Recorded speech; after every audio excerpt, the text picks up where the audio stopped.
आपकी स्क्रीन पर दिख रहा यह बच्चा आज दुनिया भर में पहचान का मोहताज नहीं है। यह बच्चा आज मीडिया के सामने रोता हुआ दिखाई दे रहा है, लेकिन आज मुझे यह कहते हुए बड़ा शर्म महसूस हो रही है कि आज यह महज एक बच्चा नहीं रो रहा है, बल्कि पूरी दुनिया में विश्व गुरु का सपना देखने वाला भारत रो रहा है और भारत का भविष्य रो रहा है। इस बच्चे को देख कर के ये मत समझ लेना कि 5वीं में पढ़ने वाला बच्चा रो रहा है, बल्कि आज उसकी शक्ल में कभी दुनिया की बहुप्रतिष्ठित यूनिवर्सिटी कही जाने वाली नालंदा का ज़र्रा ज़र्रा रो रहा है, जो कभी पूरी दुनिया के लिए शिक्षा का केंद्र हुआ करता था। ऐसी शर्मसार कर देने वाली घटना भारत को विश्व गुरु बनाए न बनाए, लेकिन हमारे देश की जो सरकारें हैं, देश की जनता को मानसिक अपाहिज बनाने का पूरा प्लान बना चुकी हैं। आपने इतनी हिम्मत दिखाई है, इतनी हिम्मत से आप आगे आए हो। अगर आप ऐसा महसूस करोगे इस टाइम, तो फिर कैसे काम चलेगा? आपकी हिम्मत की दाद तो पूरा हिंदुस्तान दे रहा है इस वक्त। आप एक आवाज़ लगाओगे, आपके साथ आके लोग खड़े हो जाएंगे इस वक्त। इतनी आपकी बातों में, आपके विचारों में। डीसी साहब, जिनको कि स्वयं मुख्यमंत्री जी बोल दिए हैं कि इसका एडमिशन करवा दीजिएगा, लेकिन वो भी पीछे हट गए।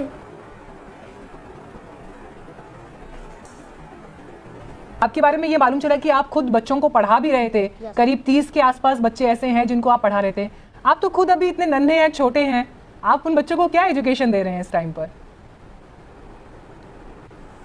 देखिए, मैं जो जितने तक पढ़ा हूँ, और अगर मुझे कोई चीज़ का ज़रूरत होता, मैं कोई चीज़ में कंफ्यूज होता हूँ, तो इसके लिए मेरा मोबाइल जो है वो मेरे सहायता करता है। और मैं उसी से आज इस मुकाम पर पहुंचा हूं। और हमारे पंचायत के जो मुखिया जी जो हैं, रविशंकर कुमार जी, वो भी वहां पर थे, मौजूद थे। तो उन्होंने भी आश्वासन दिया कि जरूर मिलवाएंगे। तो उनका भी थोड़ा सा मैं धन्यवाद देना चाहूँगा।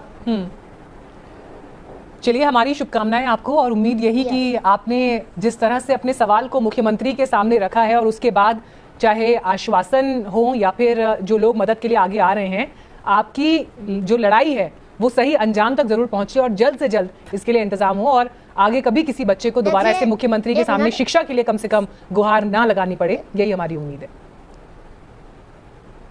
ये 1 मिनट हम ये बोलना चाहते हैं कि जैसे माननीय मुख्यमंत्री जी तो बोले थे कि डीडीसी साहब को कि एडमिशन करवा दीजिएगा। अभी बोलते हैं कि जो है 1 साल के लिए तुम ये क्या कहता, सरस्वती शिशु मंदिर में पढ़ो, और उसके बाद 6 के बाद एग्जाम दे दो। अरे भाई, जब हमको ये करना ही रहता तो हम आपके तर क्या गोड़ लगने जाते? वो तो हमको भी पता था। हमको पता था कि आप वही बोलेंगे, लेकिन आपको क्या लग रहा है कि आपको क्या लग रहा है फिर आपने जो मांग उठाई, आपको लग रहा है पूरी नहीं होगी? हमको तो अब विश्वास तो हो रहा है, विश्वास अब टूट रहा है कि ये मांग पूरे नहीं हो सकती, क्योंकि डीडीसी साहब, जिनको कि स्वयं मुख्यमंत्री जी बोल दिए हैं कि इसका एडमिशन करवा दीजिएगा, लेकिन वो भी पीछे हट गए। अरे बेटा, ऐसा क्यों आप महसूस कर रहे हो? आपने इतनी हिम्मत दिखाई है, इतनी हिम्मत से आप आगे आए हो। अगर आप ऐसा महसूस करोगे इस टाइम, तो फिर कैसे काम चलेगा? आपकी हिम्मत की दाद तो पूरा हिंदुस्तान दे रहा है इस वक्त। आप एक आवाज़ लगाओगे, आपके साथ आके लोग खड़े हो जाएंगे इस वक्त। इतनी आपकी बातों में, आपके विचारों में इतनी शक्ति है, इतनी ताकत है। आप दिल छोटा मत करो। ये मैं आपको यहाँ से बैठकर बोल रही हूँ, बिल्कुल भी दिल छोटा मत करो। आपका भविष्य बहुत उज्जवल है और आपके लिए बहुत चीज़ें होंगी। मुझे अच्छा नहीं लगेगा अगर आप ऐसे आपकी आंखों में आंसू आएंगे और आप दुखी महसूस करोगे। तो आपके लिए ज़रूर कुछ अच्छा होगा, इसलिए प्लीज़ आप बिल्कुल ऐसे अपना मन छोटा मत करिए। Yes,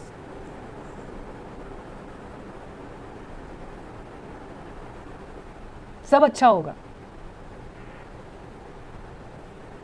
yes. और मुझे ये उम्मीद है कि कम से कम इस वक्त जितने भी लोग देश में आपको सुन रहे हैं, वो सब भी ये महसूस कर रहे होंगे कि आपके अपने अंदर कितनी ताकत है। जो बच्चा सीधे मुख्यमंत्री के पास पहुंच गया, उसको शिक्षा से कौन रोक सकता है? ये आपका हक है। पहली बात तो होना ये चाहिए था कि आपको ये करने की जरूरत ना पड़े इस देश में। लेकिन फिर भी जो हिम्मत आपने दिखाई है, आपके लिए तो शिक्षा के दरवाजे जिस तरह से खुलेंगे, पूरा देश देखेगा उस चीज को। बिल्कुल दिल छोटा मत करो आप अपना। आपके साथ इंटरव्यू करने का मकसद आज ये था कि आपको देखकर Yes. देश में और कितने लोगों को इंस्पिरेशन मिलेगी, कितने लोगों को प्रेरणा मिलेगी। अच्छा, अब एक थोड़ा सा स्माइल करके दिखाओ फिर। यस अब ऐसे जाते जाते मैं ऐसे इंटरव्यू खत्म नहीं करूंगी, वरना कैमरे को देख के छोटा सा स्माइल। और मेरी तरफ से आपको बहुत बहुत बहुत, मैं क्या कहूँ, कंग्रेचुलेशन तो नहीं बोलूंगी, लेकिन सैल्यूट, मेरी तरफ से आपको सैल्यूट। आपके जैसे हिम्मत वाले लोग बहुत कम होते हैं इस दुनिया में, यस और आपकी इस लड़ाई में हम आपके साथ हैं। कोई नहीं सुनेगा तो हम आपकी आवाज़ आगे लेकर जाएंगे। जिस दिन आप फोन करेंगे कि आपकी बात किसी ने नहीं सुनी, आपकी आवाज़ हम आके लेके जाएंगे। एक आखिरी बात, कोई आप मुख्यमंत्री जी को बोलना चाहते हैं, नीतीश कुमार जी को या प्राइम मिनिस्टर मोदी को, कोई भी बात अगर आप आज कहना चाहते हैं इस इंटरव्यू के जरिए?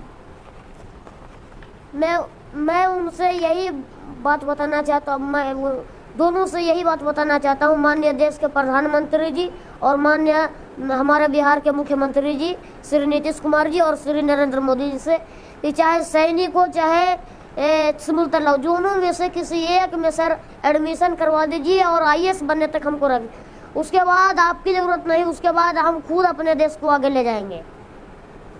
क्या बात है, बहुत शानदार, बहुत शानदार। इसलिए आपकी हिम्मत के लिए, आपके हौसले के लिए, और ये जो आप सोच रहे हो ना सोनू, जो आप सोच रहे हो ना, वो जरूर होगा, क्योंकि आपके अंदर वो ताकत है, जरूर होगा। Yes thank you so much Sonu, thank you so much हमारे साथ जुड़ने के लिए और अपनी बातें हमारे साथ शेयर करने के लिए। और मुझे पूरी उम्मीद है कि आपकी आवाज़ देश में आज जिस इंसान ने भी सुनी होगी, कम से कम देश में व्यवस्था ये बननी चाहिए कि किसी बच्चे को अपनी शिक्षा के लिए गुहार इस तरह से ना लगानी पड़े, क्योंकि शिक्षा उसका हक है।